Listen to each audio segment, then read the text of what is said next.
Thank you for joining us on the Moms Who Know podcast, the podcast for moms who know that when they take care of themselves, they can take better care of everyone else. Today is an episode of Couples Who Know with James and I talking about making adjustments in marriage. And this particular episode was recorded with me in Southern California and James in Northern California. And we talk a lot in this episode about some of the adjustments that we're going through currently because we're really in a period of change in our lives and our family, and it definitely affects our marriage. So we hope to give you some tips in this episode about ways that you can strengthen your marriage even when you're going through change.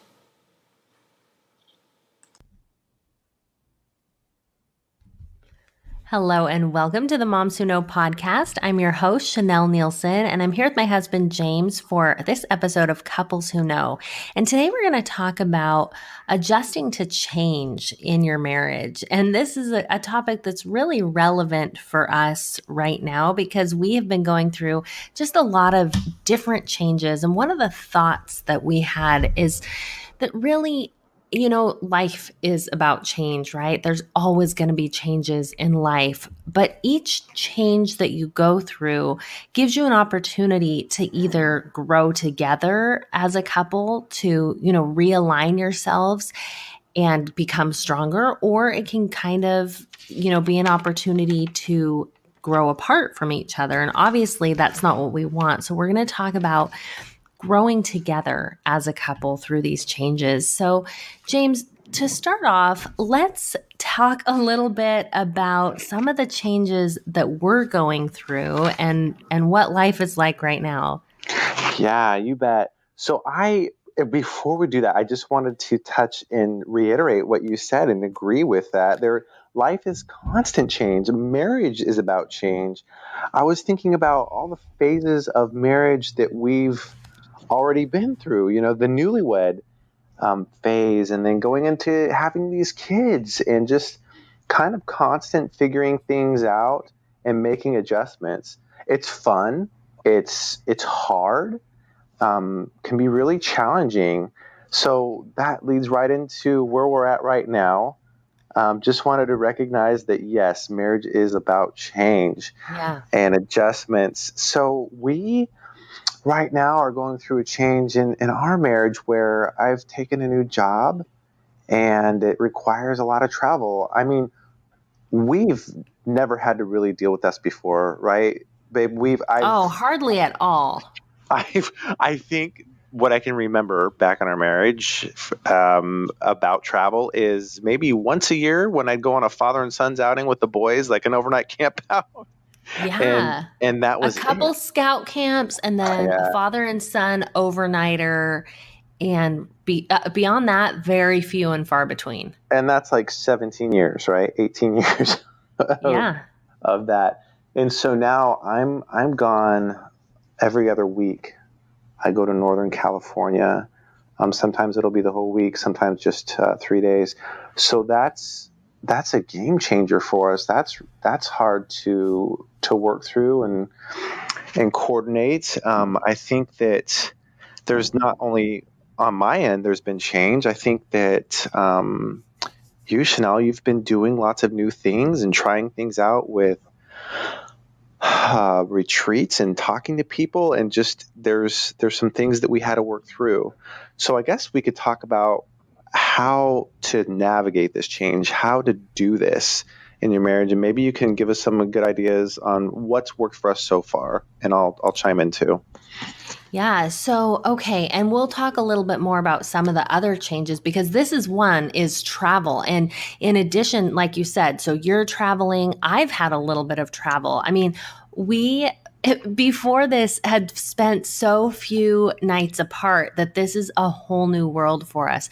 So I think part of it as we work to navigate this change is really this idea of constantly checking in and really being aware that both of us are having to adjust and having to do different things. And I think it's really easy to get caught up in your own perspective here. So for me, when you're gone, then I'm thinking, okay, now I'm doing the single mom thing. I've got to take out the trash and I've got to do your kitchen job and I've got to do everything with the kids that normally I would have you around to help for. And so there's all that.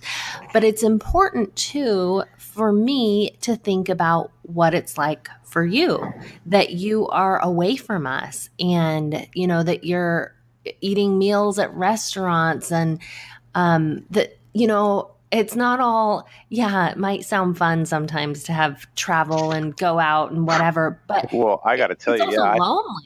Yeah. I thought it'd be pretty cool. I get to go out to restaurants.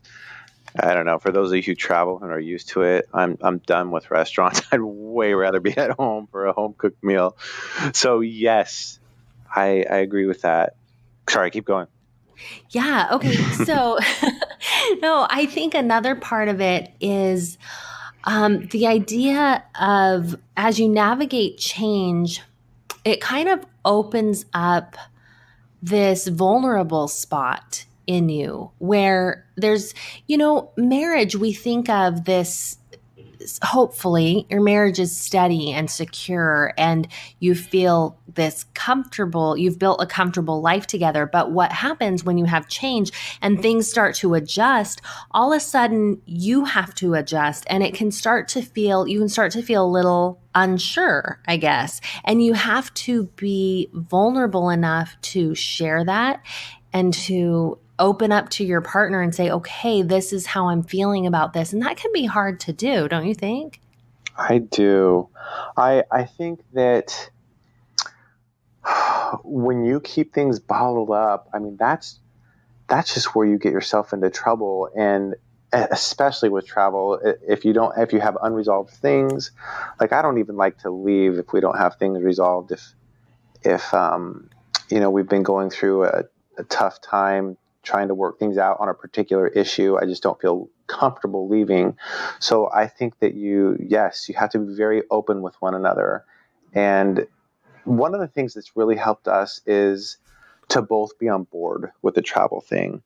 Before I took this position, I checked in with Chanel and the family, and we realized that there was going to be some change. And so I think that if you can talk through that and do your best to try to talk about what this might look like so that you're mentally ready for it, will help before you even make this change. I mean, you can apply this to anything, right? If you're going to have a baby for the first time, hey, this is what it's going to look like, and this is what we might be up against. And that's fun conversation to have with your spouse. Hey, this is going to be different for us.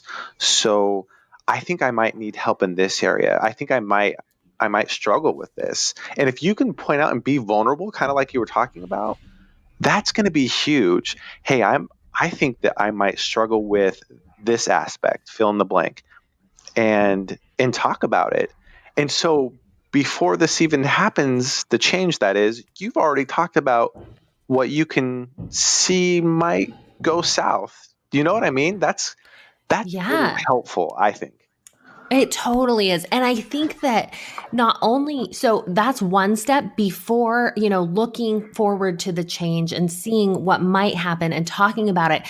But then as you are in it, you have to come back to that conversation and you have to continue this process of, renegotiating and refiguring out what it looks like. Like, oh, I thought the really hard part with, say, you being gone would be this, but what it really is this. And what I really need help with is this, and kind of being willing to keep the conversation going and continue to adjust together.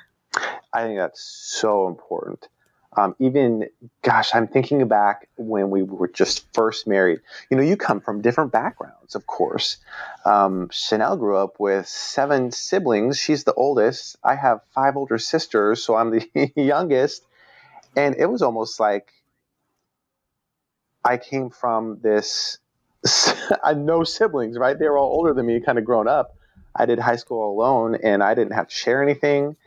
And you, Chanel, right? I was in a bigger home and emptier home, I should say. And your house was full, right? So going into this marriage even was a big change and adjustment. And just when you were talking about before, talking about it and working through it, I think that's something that gave us a really good foundation. Hey, we realized that we both come from different backgrounds. And I don't know, I had a thing about things had to be a certain place. You're laughing because, yeah, it's true, right? It's true. And we had to work that out. And I just wasn't used to, especially when the kids started coming along, this is like my stuff, right? And there is no your stuff really, And I just think that that's something that we were able to work out together and have lots of talks about. And I think you can still do that. It doesn't have to be just when you're new. Talk about things right now. Think about a change that you're going through or an adjustment, and talk about it with your spouse. Be open with them. Totally. Now, I also want to point out one of the other adjustments that we're getting used to is that when you're not traveling, you're now working from home. And I feel that has been a big adjustment too, because for us and also for especially our youngest, Carter, who's 2, because Dad used to go off to work in the morning and now he goes to the office. And those first couple of weeks of this, Carter was like, why can't I go hang out with Dad? And he wanted to go in the office all day. We ended up getting a lock for the door, and that helped a little bit. But even that was still a process of negotiating and figuring out, again, just like I was saying about in, a hotel, it sounds glamorous or whatever to travel. It sounds glamorous to work from home. And I wanted to make really sure that James understood, how it was going to go. Like we sat down and I said, if you're thinking that I'm going to make lunch and you're going to come out every day and I'm going to have this, like I do for dinner, and lunch is going to be prepared for you, we might need to talk about that, because that's kind of not how it's going to go down. I've got other things going. Because what's funny about that is, I am sad to admit this, I thought that kind of might happen. And I don't know why. You're way busy. That's your time. And talking about this is what came out. Like, hey, I've got to pack all the stuff I've got to do and do Carter's nap, and that's right during lunch. So, we're probably going to miss each other, and a lot of times we do. And that's how it was, and it is. And the expectation was set, and that's helped it to go a lot better, I feel. Yeah. And being aware of that and having that open conversation has helped that. So it wasn't like you feeling all hurt feelings, right, or, sad that your expectations weren't met, because it was very upfront. Okay, this is not going to work. It's not going to work like that, and just being open. And I hope, things will continue to shift and things will continue to change. And maybe someday when I'm not working around a 2-year-old nap, I will make you lunch. So we'll see how that goes. We'll see how it goes. That's good. That's good to hear. Hey, another thought I was thinking about, when you master this with your spouse, navigating change and adjustments, and talking through it, think about the benefits that's going to have for your family as a whole, right? So think of your kids and all the adjustments and changes that they have to go through. It's huge, right? They go through so many different things and so many different phases of adolescence. And when mom and dad are on the same page, that's going to be really big for the family. You're going to be able to help these kids talk through changes. You're going to be able to help them make adjustments within the family, adjustments within their work or their school life, eventually their work life. And that excites me about our kids, is that we can do this together as a family and talk about adjustments and changes in our lives. And that's going to prepare them to do those hard changes sometimes that will come in their life. Yeah. And on a personal note, I'm going to share that in the past, even though we didn't have much travel, whenever James did travel, it was hard on me. I didn't do good with it. I mean, like I would be up at night and just waking up in the night and be scared. And before he left, I would be tense and grumpy and not want him to leave. And then when he came back, there was an adjustment period. And I'm talking, we said there wasn't even a lot of travel and it wasn't long, but it was really hard. And I made a decision this time. If James is going to do this job and we've decided that he should, then how can I support him? Well, I need to change myself.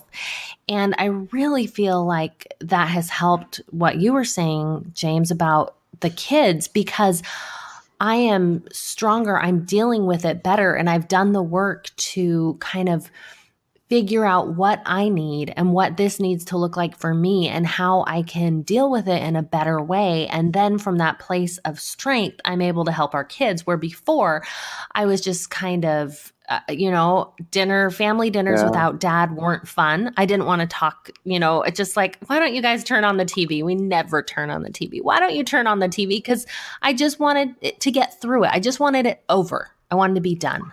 So this is a totally different experience. And, I'm also trying to enjoy it. Even though I would rather have you with me, obviously, it's like, okay, I have this opportunity to build memories with the kids. So I need to use it. This is still my chance. What do I want them to remember about when dad was gone? That mom was a mess or that we had good times? Well, that's to a huge credit to you. That's awesome because the kids tell me about it. I think you found, I don't know if it's a game or a fun thing you guys do where something involving stickers, right? Where you sit around the dinner table and you have to describe something you like about the person sitting to your left or something like that, right? Yeah, so it's a game called Together, and the lady who created it is going to be on the podcast perfect. Next month or two, so people will hear more about it. But it's this game, and you ask questions. It's just a conversation starter, and it's been helpful for us. And it's our new tradition. When you're gone, we have something special that we do. And so it gives us a little something to look forward to, that instead of being sad that dad's gone, we have something exciting to look forward to, I guess. That's great. I think it's good. And I think it's, this travel thing for us, we know it's not going to be forever. And we've talked about that too. I think that helps us see some light at the end of the tunnel. This is just for a certain amount of time. And I think too, you can apply that to so many things and adjustments. Hey, can you offer this support to me? And this is what it's going to look like. And this is the time frame we're looking at. I just think all those pieces to the puzzle, when you are navigating through an adjustment in your marriage, will just help it go so much better, right? Why not have open discussion about it beforehand, as opposed to being in the thick of it and just being miserable? I hope that this is a really big takeaway for the listeners, is just to, talk about it beforehand as much as you can. It'll help so much. Yeah, definitely. And you said something about pieces of the puzzle, which reminded me something I wanted to talk about. So I'm glad you said that. I read something by James Clear, and he does all kinds of things on, anyway, let me just say what he says about puzzles. So he talks about about the idea of order versus entropy. And I hope I'm saying that word right, but basically it means chaos, order versus chaos. And he talks about this. If you had a puzzle, picture a puzzle with like 500 pieces and you dropped it, it's a really, really small % chance that puzzle would fall down correctly with all the pieces in the right place. But the chances of it falling down with all the pieces in the wrong places are infinite. It could fall wrong in an infinite number of ways. So why does that matter? What does that have to do with what we're talking about? Well, it has to talk about everything in life, everything that we have going on, every system all around us, and this has so many applications, leads toward chaos unless we put in energy to bring back order. So to make this relevant to what we're talking about with adjustments, When there's a change in your life that affects your family, that affects your marriage, if you don't do anything to put the puzzle together, as it were, then it's going to naturally go toward chaos. It takes energy from the partners, from each of you, and from the members of the family working on that puzzle, working to create order, working to bring it back to this new balance and to figure out how that looks. Ooh, I really like that a lot. I mean, I'm just thinking about the times that we've worked on puzzles as a family. And I mean, just think about that. What occurs? You might have one of the family members say, "Hey, I'm going to put together this part of the puzzle. I'm going to do the sun," right? Just an outdoorsy one that we've done before. And I'll work on all the grass. And just when you're talking together and putting it together together, yeah, that's just wow. I really like that quote. Sorry, I'm gathering my thoughts, or not the quote, just the idea of it, having that good energy, working together, putting the puzzle together. Totally. Well, it applies, right? Because it takes effort to create this in your family. It takes energy, and part of what it takes is desire. You have to want for it to happen. And so every time that there's a change in your family, every time there's a new, something happening, you need to choose to make that adjustment. You need to choose to change. You need to choose to put energy toward it. I'm thinking of, we've explained about some of the adjustments we're going through right now, but there have been a lot in our 18 years of marriage. Like we've had big church positions. So in our church, we don't have a paid clergy. And so at one point, for 5 years, James had he was the bishop, it's called. And so it's basically like being a pastor, but it's not a paid position. It's in addition to your regular day job. And so that took a lot of time away from our family. And that was an adjustment for James. It was an adjustment for us, but we had to work and want to work to make it work for our family and to make it doable.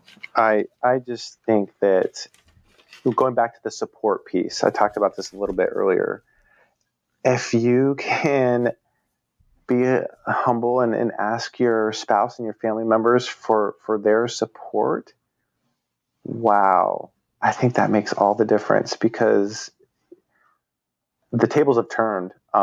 Going back to your church comment, because now Chanel gets to put in a lot of time. She's the primary president. She's over all the kids in our congregation. And I can see how going through that adjustment and that change for when I had my responsibilities has helped us go into this transition where mom's gone a little bit more, so much. Do you see that, Chanel? I just see that the kids are able to work through that better. Mom's gone, but they know what to do. They know how to get ready, especially on Sundays. They've just been trained. They gel. They know how to do it. And I think that this is going to be something that will help them in the future, like I've talked about, and can help your family. Maybe some of you are thinking, wow, so like we have to talk about change every time a change or an adjustment comes up, talk about it. I don't think that you're going to have to talk about every little adjustment that comes up in your family. I think that you'll be able to do the smaller ones naturally, because you are becoming pros, right, at this adjustment thing when you're working on the bigger things. I'm hoping this is making sense, Chanel. Does it? Yeah, I'm going to keep going with it. So yeah, good. Thank you. Just that it will help so much when you're able to do the big things, talk about it, and then all those smaller ones, they'll happen naturally. I think I've seen that in our family.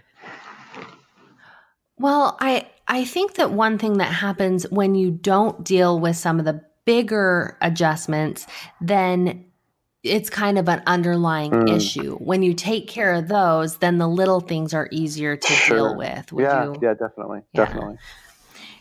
So I just have one last thing to say, and then I'll turn it over to you for any final thoughts. And that is, I'm remembering an adjustment that we went through it was about 3 years ago when your dad was dying. And that was the same time that I was pregnant with Carter and had really terrible morning sickness. I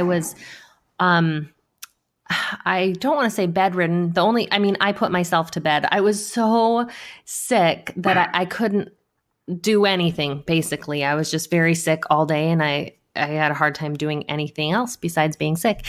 Anyway, so James's dad was sick and he needed to go out to his parents a lot and do what he could for him and be there for his mom and just be there emotionally. And then here I was very sick. And that was a time when we were going through change. And then that continued on after his dad passed and dealing with that.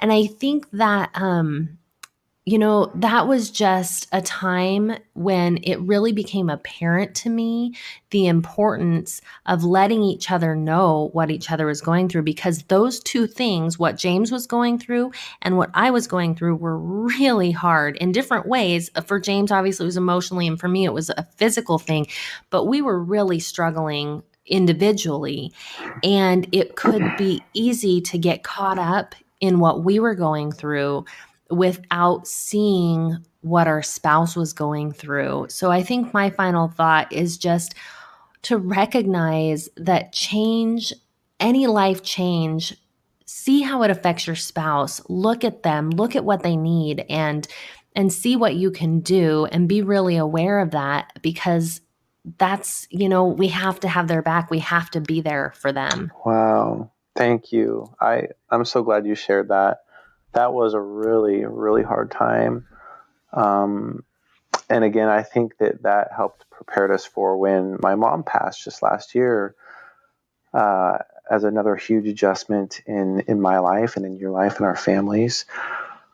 But I'm just going to agree with you as my final thought that if you can look to serve your spouse first, I think that it will bless you. I know it will. Because I'm just thinking about when you were so sick and how I felt so bad leaving and being torn. And if you can, it's sacrifice, right? That's what marriage is a lot.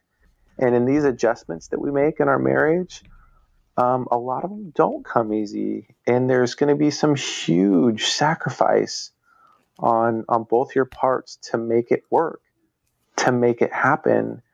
And as we've said before, we're just huge advocates of marriage. That's why we like doing these podcasts and just hoping that it will help your marriage and be a blessing to you. So sacrifice is big in having that desire to want to make your spouse happy will go so far. Perfect. I love it. Well, I think that is a great place to end. Thank you all for listening. We hope that you have learned, and that the next time that there are adjustments and changes in your marriage, that you will pull together and grow together through those changes. And that is our hope for you. Thank you for being here. And thank you everyone for listening to Moms Who Know. Our discussion question for today's episode is this: how do you stay close during periods of change in your marriage? What are some things that you have done that have worked for you? We'd love to hear specific things that can help other people. You can share those with someone you know, talk about the show, share it on your social media, or come and share it over on mine at Moms Who Know Podcast on Facebook or Instagram. Thanks again for listening, and we will see you next week on Moms Who Know.